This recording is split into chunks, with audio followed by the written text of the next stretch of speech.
ਬਿਸਮਿਲ੍ਲਾ ਰਹਿਮਾਨ ਰਹੀਮ। ਸੱਜਣੋ ਤੇ ਮਿੱਤਰੋ, ਕੱਲ੍ਹ ਅਸੀਂ ਗੱਲ ਕਰ ਰਹੇ ਸਾਂ ਕਿ ਨਵੇਂ ਸੂਬੇ ਬਣਾਉਣਾ ਸਾਡੀ ਰਿਆਸਤ ਦੇ ਹੱਕ ਵਿੱਚ ਫਾਇਦੇਮੰਦ ਹੈ ਜਾਂ ਫਿਰ ਇਹਦਾ ਨੁਕਸਾਨ ਸਾਡੀ ਕੌਮ ਨੂੰ ਮੁਸਤਕਬਲ ਵਿੱਚ ਭੁਗਤਣਾ ਪਵੇਗਾ। ਅੱਜ ਮੈਂ ਕੁਝ ਗੱਲਾਂ ਅਜਿਹੀਆਂ ਕਰਨਾ ਚਾਹ ਰਿਹਾ ਜਿਨ੍ਹਾਂ ਬਾਰੇ ਸਾਡੇ ਸੂਝਵਾਨਾਂ ਕਦੇ ਵੀ ਭਰਵੀਂ ਗੱਲਬਾਤ ਨਹੀਂ ਕੀਤੀ ਜਾਂ ਫਿਰ ਇਹਨਾਂ ਮੌਜੂਦਾਤ ਨੂੰ ਕਦੇ ਵੀ ਬਾਸ-ਬਾਸੇ ਦਾ ਹਿੱਸਾ ਨਹੀਂ ਬਣਾਇਆ। ਸਭ ਤੋਂ ਪਹਿਲਾਂ ਤਾਂ ਮੈਂ ਇਹ ਵਾਅਦੇ ਕਰਦਾ ਜਾਵਾਂ ਕਿ ਮੈਂ ਇੱਕ ਕੌਮ-ਪ੍ਰਸਤ ਪੰਜਾਬੀ ਹਾਂ।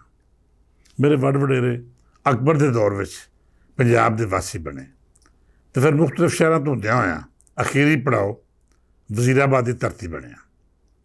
ਮੇਰੇ ਅੱਬਾ ਜੀ, ਦਾਦਾ ਜੀ ਅਤੇ ਪੜਦਾਦਾ ਜੀ ਦੀਆਂ ਕਬਰਾਂ ਅੱਜ ਵੀ ਅਹਿਮਦ ਚੱਠਾ ਦੀ ਧਰਤੀ ਉੱਤੇ ਨੇ, ਜਿੱਥੇ ਸਾਡੀਆਂ ਜੜ੍ਹਾਂ ਇੰਨੀਆਂ ਮਜ਼ਬੂਤ ਨੇ ਕਿ ਅਸੀਂ ਬੜੇ ਮਾਣ ਨਾਲ ਆਖਦੇ ਹਾਂ ਕਿ ਇਹ ਮਿੱਟੀ ਸਾਡੀ ਆਪਣੀ ਅਤੇ ਇੱਥੋਂ ਦੀ ਰਹਿਤਲ ਸਾਡੀ ਪਹਿਚਾਣ ਹੈ। ਜੇਕਰ ਅਸੀਂ ਵੰਡ ਤੋਂ ਪਹਿਲੇ ਦੇ ਹਿੰਦੁਸਤਾਨ ਦਾ ਜਾਇਜ਼ਾ ਲਈਏ ਤਾਂ ਇਹਦੇ ਹਾਲਾਤਾਂ ਉੱਤੇ ਬਾਹਰੋਂ ਆ ਕੇ ਕਾਬਜ਼ ਹੋਣ ਵਾਲਿਆਂ ਦਾ ਬੜਾ ਗੂੜਾ ਅਸਰ ਵਿਖਾਈ ਦਿੰਦਾ ਹੈ। ਮੁਗਲਾਂ ਦਾ ਦੌਰ ਇੱਕ ਪਾਸੇ ਰੱਖ ਦਈਏ ਤਾਂ ਸਾਨੂੰ ਬੇਸ਼ਤਰ ਅਜਿਹੇ ਲੁਟੇਰੇ ਨਜ਼ਰ ਆਉਂਦੇ ਨੇ ਜਿਨ੍ਹਾਂ ਪੰਜਾਬ ਉੱਤੇ ਚੜਾਈ ਸਿਰਫ ਔਰ ਸਿਰਫ ਇਸ ਲਈ ਕੀਤੀ ਕਿ ਇੱਥੋਂ ਦੇ ਵਸਾਇਲ ਲੁੱਟ ਸਕਣ। ਉਹਨਾਂ ਨੇ ਇੱਕ ਪਾਸੇ ਤੇ ਇੱਥੋਂ ਦੇ ਖਜ਼ਾਨੇ ਨੂੰ ਸੰਨ ਲਾਈ ਅਤੇ ਦੂਜੇ ਬੰਨੇ ਇੱਥੋਂ ਦੇ ਕਲਚਰ ਨੂੰ ਬਰਬਾਦ ਕਰਨ ਦੀ ਹਰ ਮੁਮਕਿਨ ਕੋਸ਼ਿਸ਼ ਕੀਤੀ। ਹਿੰਦੁਸਤਾਨ ਜਿਹੜਾ ਮੁਖਤਲਿਫ ਕੌਮੀਅਤਾਂ ਦੀ ਇਜਤਮਾਹੀਅਤ ਸੀ, ਸਭ ਤੋਂ ਪਹਿਲਾਂ ਉਹਦੇ ਵਿੱਚ ਇੱਕ ਦੂਜੇ ਨਫ਼ਰਤ ਅਤੇ ਫੁੱਟ ਦੇ ਬੀਜੇ ਗਏ। ਇਹ ਸਾਜ਼ਿਸ਼ਾਂ ਅੰਗਰੇਜ਼ ਦੌਰ ਵਿੱਚ ਇੰਨੀ ਗਹਿਰਾਈ ਨਾਲ ਕੀਤੀਆਂ ਗਈਆਂ ਕਿ ਅੱਜ ਵੀ ਅਸੀਂ ਖਾਨਾ ਦਰ ਖਾਨਾ, ਕੌਮ ਦਰ ਕੌਮ, ਮਜ਼ਹਬ ਦਰ ਮਜ਼ਹਬ, ਮਸਲਕ ਦਰ ਮਸਲਕ ਅਤੇ ਪਤਾ ਨਹੀਂ ਕਿਹੜੇ ਕਿਹੜੇ ਖਾਨਿਆਂ ਵਿੱਚ ਵੰਡੀਚ ਕੇ ਇੱਕ ਦੂਜੇ ਨੂੰ ਨਫ਼ਰਤ ਅਤੇ ਦੁਸ਼ਮਣੀ ਵਧਾ ਰਹੇ ਹਾਂ। ਤੁਸੀਂ ਗੌਰ ਕਰਨਾ, ਪਾਕਿਸਤਾਨ ਵਿੱਚ ਜਿਹਨੇ ਵੀ ਆਪਣੀ ਸ਼ਨਾਖਤ ਨੂੰ ਮੂਹਰੇ ਰੱਖ ਕੇ ਨਫ਼ਰਤ ਅਤੇ ਇੰਤਹਾ ਪਸੰਦ ਦਾ ਰਾਹ ਇਖਤਿਆਰ ਕੀਤਾ, ਉਸ ਦੇ ਪਿੱਛੇ ਤੁਹਾਨੂੰ ਕਿਸੇ ਨਾ ਕਿਸੇ ਥਾਵੇਂ ਉਹ ਦੁਸ਼ਮਣ ਵਾਲੀ ਦੇਵੇਗਾ ਜਿਹਨੇ ਪਹਿਲੋਂ ਪੰਜਾਬ ਵੰਡਿਆ ਅਤੇ ਫਿਰ ਪੰਜਾਬੀਆਂ ਦੇ ਕਲਚਰ ਨੂੰ ਮੰਦਾ ਬੋਲ ਕੇ ਇਹ ਕੋਸ਼ਿਸ਼ ਕੀਤੀ ਕਿ ਸਾਡੀ ਕੌਮ ਆਪਣੀ ਹੋਂਦ ਤੋਂ ਦੂਰ ਚਲੀ ਜਾਏ। ਮੈਂ ਬੜੇ ਖੁੱਲ੍ਹੇ ਅੱਖਰਾਂ ਵਿੱਚ ਇੰਡੀਆ ਦੀਆਂ ਕੁਝ ਖਾਸ ਕੌਮ-ਪ੍ਰਸਤ ਅਤੇ ਅਤਗਰ ਜਮਾਤਾਂ ਦਾ ਜ਼ਿਕਰ ਕਰ ਰਿਹਾ ਹਾਂ, ਜਿਹਨਾਂ ਦੇ ਨਜ਼ਦੀਕ ਨਾ ਤਾਂ ਮੁਸਲਮਾਨਾਂ ਨੂੰ ਇਸ ਧਰਤੀ ਉੱਤੇ ਵਸਣ ਦਾ ਹੱਕ ਹੈ ਅਤੇ ਨਾ ਹੀ ਸਾਡੇ ਉਹਨਾਂ ਸਿੱਖ ਭਰਾਵਾਂ ਨੂੰ ਜਿਹੜੇ ਪੰਜਾਬੀ ਹੋਣ ਦੇ ਨਾਲ ਨਾਲ ਆਪਣੀ ਵੱਖਰੀ ਮਜ਼ਹਬੀ ਪਹਿਚਾਣ ਵੀ ਰੱਖਦੇ ਨੇ। ਤੁਸੀਂ ਹਿੰਦੁਸਤਾਨ ਵਿੱਚ ਸਿੱਖਾਂ ਦੇ ਹਾਲਾਤ ਵੇਖ ਲਵੋ ਤਾਂ ਸਮਝ ਆ ਜਾਏਗੀ ਕਿ ਜਿਵੇਂ ਪਾਕਿਸਤਾਨ ਦੇ ਪੰਜਾਬੀਆਂ ਦੇ ਖਿਲਾਫ ਸਾਜ਼ਿਸ਼ਾਂ ਹੋ ਰਹੀਆਂ ਨੇ, ਇੰਝ ਹੀ ਸਿੱਖਾਂ ਨੂੰ ਬੁਰੀ ਤਰ੍ਹਾਂ ਨਿਸ਼ਾਨਾ ਬਣਾਇਆ ਜਾ ਰਿਹਾ। ਇਹੋ ਵਜ੍ਹਾ ਹੈ ਕਿ ਬਾਰਡਰੋਂ ਪਾਰ ਬੈਠੇ ਸਾਡੇ ਚੜ੍ਹਦੇ ਪੰਜਾਬ ਦੇ ਮਿੱਤਰ ਪਿਆਰੇ ਦੁਨੀਆ ਭਰ ਵਿੱਚ ਆਪਣੇ ਹੱਕਾਂ ਦੀ ਗੱਲ ਕਰਕੇ ਮੋਦੀ ਦੀ ਹੱਥਗਰਦੀ ਨੂੰ ਬੇਨਕਾਬ ਕਰ ਰਹੇ ਨੇ। ਮਤਲਬ ਇਹ ਕਿ ਜੇ ਲਹਿੰਦੇ ਪੰਜਾਬ ਨੂੰ ਦੁਸ਼ਮਣਾਂ ਦੀ ਕਠਪੁਤਲੀ ਬਣ ਕੇ ਪਾਕਿਸਤਾਨ ਦੇ ਖਿਲਾਫ ਸਾਜ਼ਿਸ਼ਾਂ ਕਰਨ ਵਾਲਿਆਂ ਦਾ ਟਾਰਗੇਟ ਬਣਾਇਆ ਜਾਂਦਾ ਹੈ ਅਤੇ ਇੰਝ ਹੀ ਚੜ੍ਹਦੇ ਪੰਜਾਬ ਵਿੱਚ ਵੀ ਹਾਲਾਤ ਕੋਈ ਵੱਖਰੇ ਨਹੀਂ। ਉੱਥੇ ਪੰਜਾਬੀਆਂ ਨੂੰ ਉਹਨਾਂ ਦੀ ਪਹਿਚਾਣ ਪਾਰੋਂ ਕੌਮ-ਪ੍ਰਸਤ ਹੱਥਗਰਦ ਆਪਣੇ ਤੋਂ ਵੱਖ ਸਮਝਦੇ ਨੇ।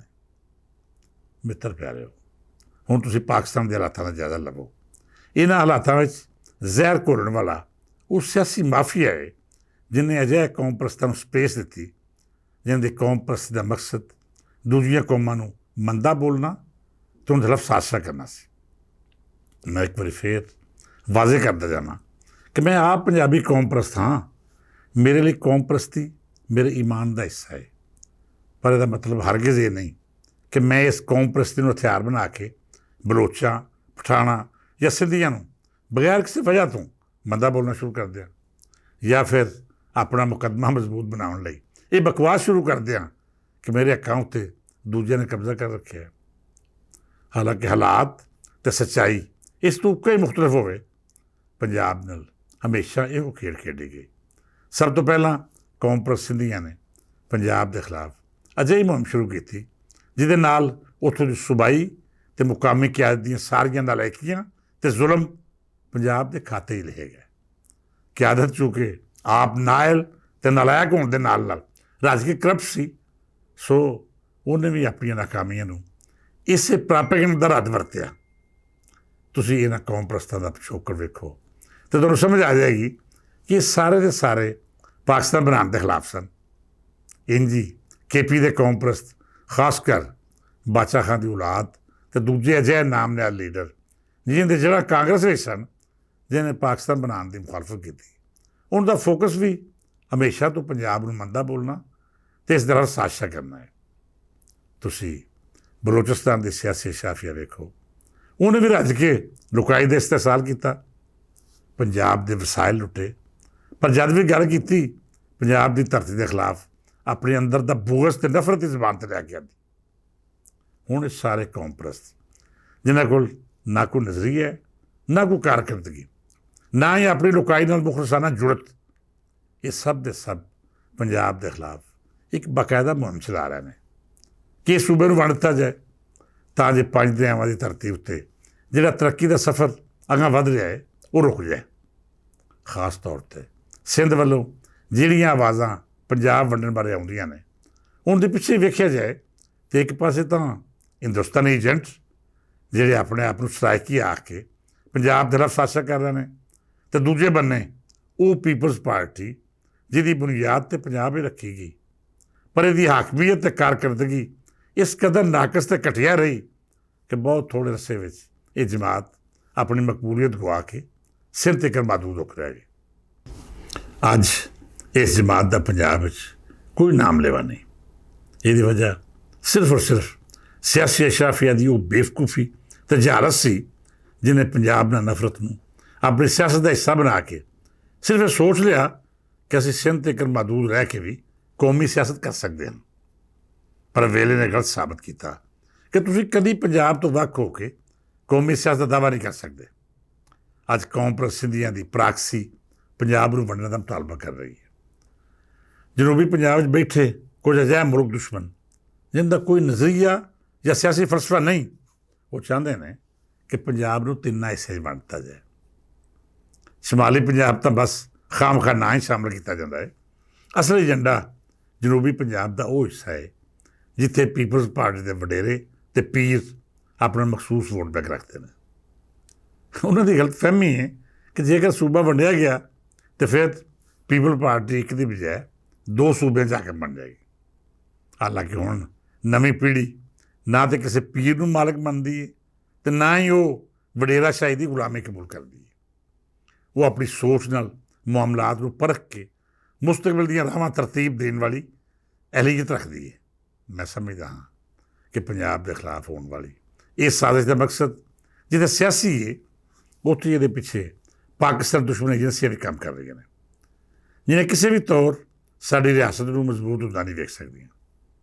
ਹੁਣ ਸ਼ੌਰੀ ਜਾਂ ਲਾਸ਼ੌਰੀ ਤੌਰ 'ਤੇ ਜਿਹੜੇ ਲੋਕ ਇਹਨਾਂ ਇੰਡੀਅਨ, ਇਸਰਾਈਲੀ ਜਾਂ ਅਫਗਾਨੀ ਏਜੰਸੀ ਦੇ ਹੱਥੋਂ ਇਸਤੇਮਾਲ ਹੋ ਕੇ ਇਹ ਸੋਚਦੇ ਨੇ ਕਿ ਅਸੀਂ ਤਾਂ ਆਪਣਾ ਫਾਇਦਾ ਵੇਖਣਾ, ਸਾਨੂੰ ਸ਼ੈਤਾਨ ਵੀ ਮਦਦ ਦੇਵੇਗਾ ਤਾਂ ਸਤ ਬਿਸਮਿਲ੍ਲਾ।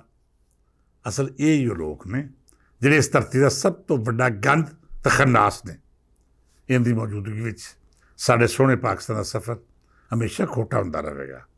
ਰਿਆਸਤ ਨੂੰ ਚਾਹੀਦਾ ਹੈ ਕਿ ਹਰ ਉਹ ਏਜੰਟ ਜਿਹੜਾ ਨਫ਼ਰਤਾਂ ਦੀ ਦੁਕਾਨ ਲਾ ਕੇ ਸਾਜ਼ਿਸ਼ਾਂ ਵੇਚ ਰਿਹਾ ਹੈ, ਉੱਤੇ ਗ੍ਰਿਫਤ ਕੀਤੀ ਜਾਏ ਅਤੇ ਉਹਨੂੰ ਅਜਿਹੀ ਸਲਾਹ ਦਿੱਤੀ ਜਾਏ ਜਿਹੜੀ ਆਉਣ ਵਾਲੀ ਨਸਲਾਂ ਲਈ ਮਿਸਾਲ ਬਣ ਸਕੇ।